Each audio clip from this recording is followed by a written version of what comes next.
Turning during tempering or not? We're addressing this exact question from you in today's video.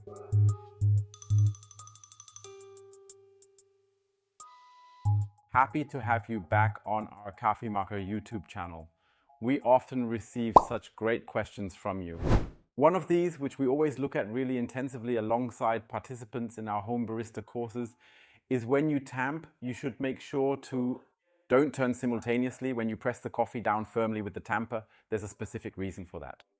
For those who are not very familiar with the word channeling, we have a super great video with Philipp where the topic of channeling is looked at in detail so that you get as much information as possible compressed. Whether you do it with tapping, portafilter, or as Philipp nicely put it, with that karate move, it doesn't matter at all.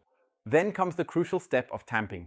When tamping properly, you generally apply pressure around 12 to 13 units, ensuring even distribution of the coffee grounds and optimal extraction for a delicious, rich espresso flavor. Let's say it's maybe 16 kilos. If you really apply a lot of pressure and then simultaneously turn your temper, it happens quite often that your puck, which you just compress so nicely, by turning it under pressure, it can tear apart again. And quite honestly, that shouldn't happen at all. So, when you tamp, you should really press down, and if you want to turn it, which I do quite often as well, then just leave the tamper in place, using its own weight without applying additional force, and just lightly hold it on top and gently, slowly turn. That you really don't use extra pressure while tamping. Additionally, there are other mistakes that can occur. By the way, channeling, just briefly mentioned, is this channel formation when, despite tamping, you still have air pockets in your coffee cake. That happens more often than you'd think for those who use a bottomless portafilter. They're quite familiar with it when all of a sudden a water fountain shoots off in some unexpected direction. That's when you really have channeling going on. What you most definitely shouldn't do, it was shown earlier that after the initial tamping with the back part of the tamper, you were often instructed to knock it gently against the portafilter using a wooden tamper to ensure everything was evenly distributed. So to knock the edge that is created while tamping into the coffee cake and then firmly tamp it once again with pressure. Don't do that. You might provoke channeling, but not in the middle. Often you'll break the coffee cake from the edge, causing channeling around the sieve's edges, leading to uneven extraction and affecting your coffee's flavor. Be careful tamping to avoid these issues.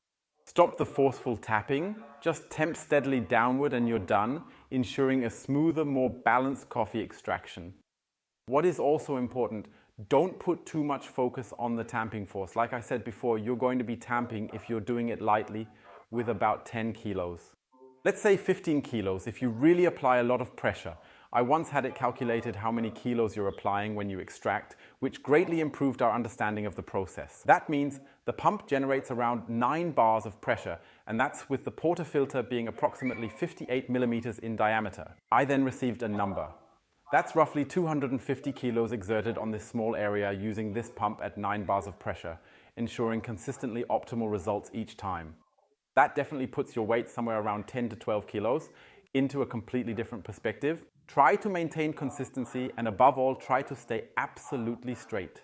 That is 100 times more important than the weight you attempt. Whether it's 12 kilos or 14 in the end, it doesn't really matter much. So much for tamping. If you haven't subscribed to our channel yet, make sure you do so and don't forget to hit the bell. Then you'll always get updates whenever we upload a new video to our channel. And then I wish you lots of fun and enjoyment while you're temping.